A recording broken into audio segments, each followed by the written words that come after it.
एक phone call और आपके जीवन भर की कमाई सेकंडों में खत्म। जरा सोचिए, आप घर में आराम फरमा रहे हैं और अचानक आपके पास एक कॉल आ जाए।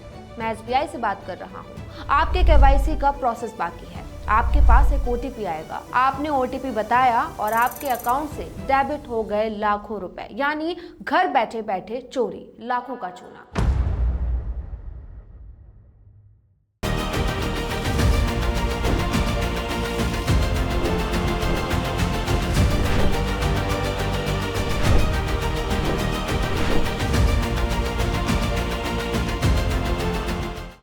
एक डरावना संदेश और 6 अंकों का एक नंबर, बस 6 अंकों का एक ओटीपी और आपके जीवन भर की कमाई सेकंडों में खत्म। जरा सोचिए, आप घर में आराम फरमा रहे हैं या दफ्तर में काम कर रहे हैं या फिर समझ लीजिए कि आप ट्रैवल कर रहे हैं और अचानक आपके पास एक कॉल आ जाए। मैं एसबीआई से बात कर रहा हूँ, आपके केवाईसी का प्रोसेस बाकी है, आपके पास एक ओटीपी आएगा, वो शेयर कर दीजिए, हम केवाईसी अपडेट कर देंगे। या कोई कहे कि मैं बैंक ऑफ बड़ौदा से बात कर रहा हूँ, आपने एटीएम के लिए अप्लाई किया था, आपका एटीएम आ चुका है, आपके पास एक ओटीपी आएगा, वो शेयर कर दीजिए, आपका एटीएम एक्टिव हो जाएगा। आपने ओटीपी बताया और आपके अकाउंट से डेबिट हो गए लाखों रुपए, यानी घर बैठे बैठे चोरी, लाखों का चूना।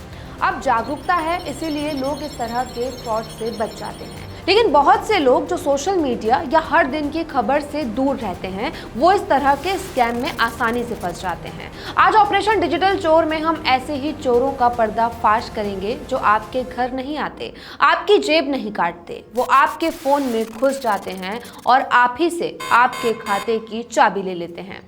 नमस्कार, मैं हूँ दीक्षा मीना और आप देख रहे हैं मनी मंच। और मनी मंच के ऑपरेशन डिजिटल चोर एपिसोड में आज हम ओटीपी स्कैम के बारे में बात करने वाले हैं। आज हम बात करेंगे उस सबसे बड़े डिजिटल जाल की जिसमें इस देश के लाखों लोग फंस चुके हैं। इसका नाम है ओटीपी स्कैम। सवाल ये है, एक ओटीपी से खाता खाली कैसे हो जाता है, ठग आप तक पहुंचता कैसे है और सबसे बड़ा सवाल, इससे बचना कैसे है। चलिए इस स्कैमर की एक एक चाल को समझने की कोशिश करते हैं। सबसे पहले समझिए इस चोर की सोच। ये चोर आपकी 3 कमजोरियों का फायदा उठाता है: डर, लालच और जल्दबाजी। पहला तरीका, बैंक बनकर ठगी। आपके पास कॉल आएगा, सर मैं एसबीआई से बोल रहा हूँ, आपका खाता ब्लॉक हो गया है, केवाईसी करना है, एक ओटीपी आया होगा, बता दीजिए। आप ओटीपी बताते हैं और खेल खत्म। दूसरा तरीका, क्यूआर कोड का जाल। आप OLX पर कुछ बेच रहे हैं, खरीदार बोलेगा मैं आर्मी से हूँ, पैसे भेज रहा हूँ, क्यूआर स्कैन करो। जैसे ही आपने क्यूआर स्कैन किया, पैसे आने के बजाय आपके खाते से कट जाते हैं। तीसरा तरीका, लिंक वाला जाल।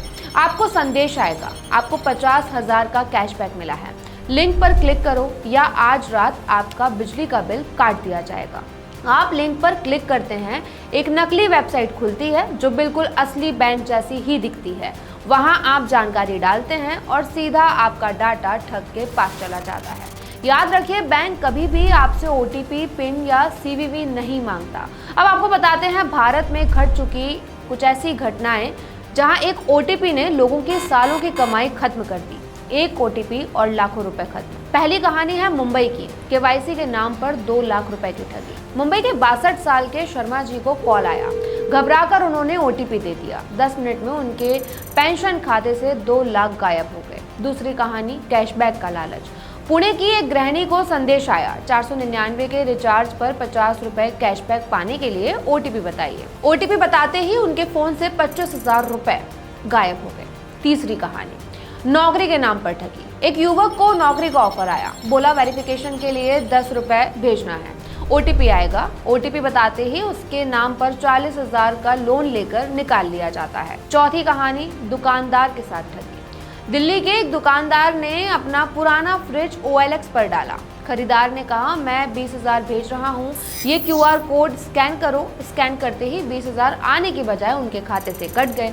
और अब 5वीं कहानी, सिम बदलकर सबसे खतरनाक खेल।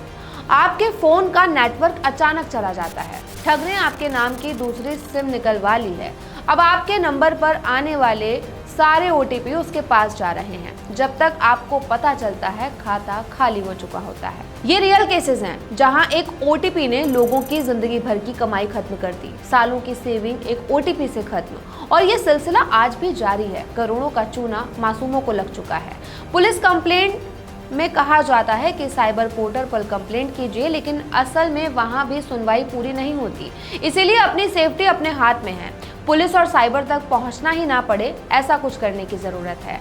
मतलब ये है कि आपको सावधान रहने की जरूरत है। आप खुद इस चोर को पकड़ सकते हैं अपनी समझदारी से, अपनी सूझबूझ से। कैसे? चलिए आपको बताते हैं। देखिए, हमारा फोन 24 घंटे हमारे हाथ में होता है। हम सोते वक्त भी फोन साथ में लेके सोते हैं। ऐसे में ये स्कैमर जब आपको कॉल करें या मैसेज करें तो आपको अलर्ट रहने की जरूरत है। अननोन नंबर से फोन आए तो पहले ही सावधान हो जाइए। हो सके तो अपने फोन में ट्रू कॉलर हमेशा डाउनलोड करके रखें, ताकि आपको पता रहे कि कॉल किसने किया है। और जैसे ही किसी अनजान नंबर से कॉल आए और कोई भी OTP मांगे तो तुरंत रुक जाइए, चाहे वो खुद को बैंक मैनेजर बताए या पुलिस वाला।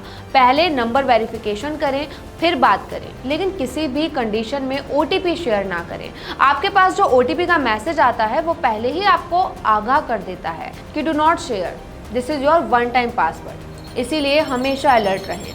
एक और बात, हर लिंक पर क्लिक करने से पहले 10 सेकंड सोचिए और OTP कभी साझा मत कीजिए। अपना OTP, UPI पिन, CVV किसी से भी साझा मत कीजिए। ये आपके तिजोरी की चाबी है और कभी आपके साथ फ्रॉड हो भी जाता है तो घबराइए मत। तुरंत शिकायत कीजिए, 1930 पर कॉल कीजिए। ये साइबर क्राइम का हेल्पलाइन नंबर है और cybercrime.government.in पर शिकायत दर्ज कीजिए। ध्यान रखिए, अगर आपने शुरुआती 2 घंटे में ही साइबर पोर्टल पर शिकायत दर्ज करवा दी तो आपका ठगा हुआ पैसा आपको जल्द से जल्द वापस मिल सकता है।